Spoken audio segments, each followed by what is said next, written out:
In this video, I will show you how you can control your Elgato Keylight with your Loupedeck. We will take a look at the Keylight's API, communicating with the light using JavaScript, and then making everything work in the Loupedeck software. It's not very difficult to do, but you need some basic understanding of HTTP requests, JSON, and a little bit of JavaScript. Yes, we will be doing some coding, but nothing too crazy. Note that Loupedeck provide a C# SDK, but we don't need that for some simple controls. Let's start with the Keylight. It connects to your Wi-Fi and therefore has a local IP address assigned to it. And it exposes a very simple API over HTTP that we can use to query and control its state. Let's try it out. First, we need the IP address. That's easy. Just open the Elgato Control Center, open the light's options, and here we go. That's the internal IP of my light. Yours will of course be different. Now we can start experimenting with the API. You can use your favorite tool for testing HTTP requests like Postman or even curl. For very simple tests, I like to use the HTTP client built into IntelliJ IDEA, since that's the IDE I work with all day anyway. Let me know in the comments which tool you prefer. The first call we will try is a GET request to this address. So we have the IP, port 9123, and then the path is /elgato/lights. Execute the request. The light is answering with a JSON response body showing that it is currently on, with a certain brightness and a certain color temperature value. This is exciting. We are successfully communicating with the Elgato Keylight. How can we control it? Let's try and switch it off first. All we have to do is send a put request to the same address with the exact same JSON that we just received and set the on property to 0. Send the put, and now it is very dark in here. Now let me switch it back on. So I set it to on and maybe do 25% brightness. Send this put request, and we're back. The brightness values are between 0 and 100%. But what are the correct values for the temperature? That is easy to find out with the Elgato Control Center. All I have to do is set the temperature to the warmest setting and send the GET request. And what do I get? I get a color temperature of 344. Okay, now I set it to the coldest. Execute the GET request again, and I get a color temperature of 143. Strange values, but good to know. I figured out what the settings are that I use for recording tutorials. I set on to 1, brightness to 55, and color temperature to 196. Send the put request, and we're back to normal. Hello. Let's conduct a little survey. If you didn't know until a few minutes ago that the Elgato Keylight has this awesome API, then post this emoji in a comment.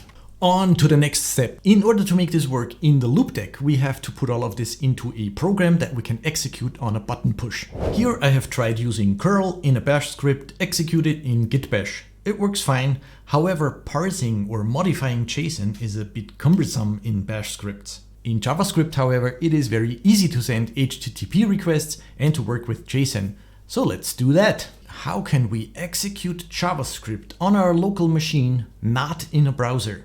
Well, there are several ways to do that, but my favorite is using Deno. Deno is a JavaScript runtime. You only need the Deno executable, put it somewhere on your system, and execute it to run any JavaScript or TypeScript file. It is super easy and also very, very fast. But let's write the JavaScript code first. I'm going to keep this code as short and simple as possible without any error handling. First, I'm fetching the URL and parsing the result into a const JSON. By the way, yes, this top level await works in Deno. Let's also log out what we get. I'm going to pull json.lights at index 0 out into its own constant. So I can simply go light.on is 0. And then I will fetch the same URL, but this time I need to put a request body of type application JSON and stringify the now modified JSON object. I also log out the result of this put request. Now let's run this with Deno. Deno.exe run elgato.js. And Deno says that it cannot perform network calls, so we have to add allownet. That is one of the security features of Deno. That worked, and it is now dark again. So let there be light. 1, save, execute, and here we go.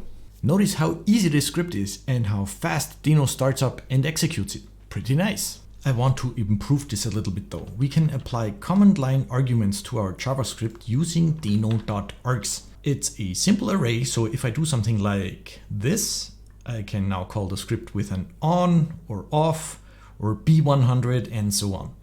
I can also put my preset for recording tutorials in here. Call it tut with on 1, brightness 55 and temperature 196.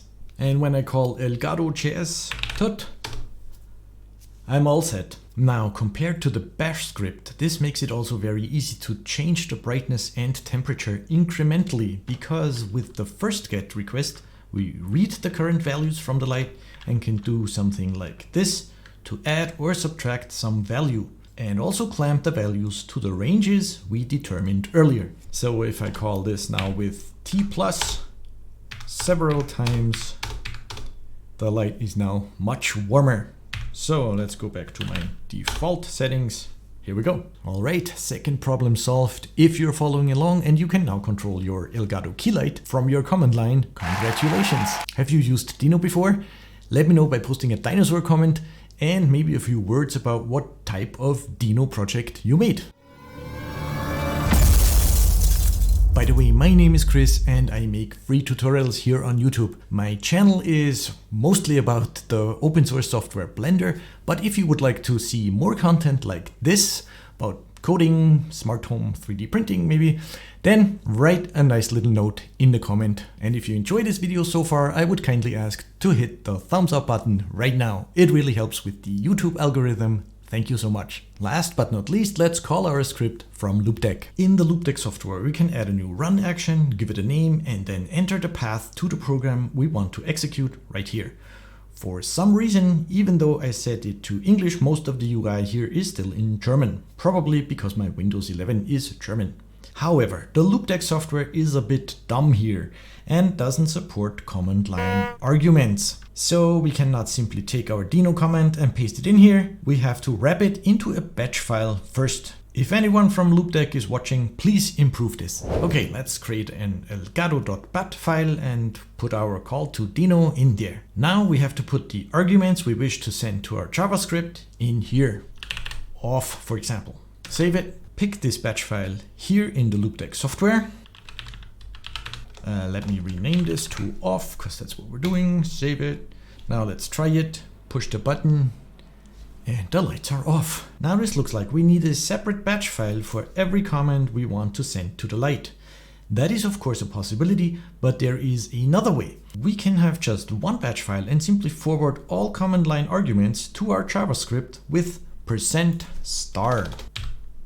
Now we can create a Windows shortcut to that batch file. Right click on the batch file, more options, create shortcut. I'm sorry that my system is in German, but I'm sure you know what you need to do. I renamed the shortcut to Keylight on. I can now edit the properties of this shortcut, put the parameters I need in here. So this one should send the on command and click OK to save it. I copy the shortcut, call it Keylight off, edit the properties to send the off command, and now we can edit the action in Loupedeck. So Elgato off should now call the link that we called Keylight off.lnk, as in link. Save it, copy this. Create a new action here, execute, call it Elgato on. Same thing, but we're gonna use our Keylight on shortcut that we created. And now I have two buttons to switch the Elgato Keylight on and off from my Loupedeck. Is this super easy? No, but it's not very hard. And now we have the perfect foundation to do even more with our Loupedeck. For example, I can change the brightness and temperature of the Elgato Keylight with these Loupedeck dials. If you want a tutorial on how I got that to work quite nicely and without any windows flickering on screen, write dials in a comment right now. Make sure to subscribe so you don't miss it. What else can we do with this? My smart home hub also exposes an API over HTTP that lets me query and control every single device on my smart home. That LED strip back there, for example, is Zigbee based, and I can switch it on and off and control its color from a Loupedeck workspace. If you're interested in a tutorial on that, comment smart home down below, and of course boop the subscribe button. Please like the video if you learned something new today. Thank you for watching. Talk to you later.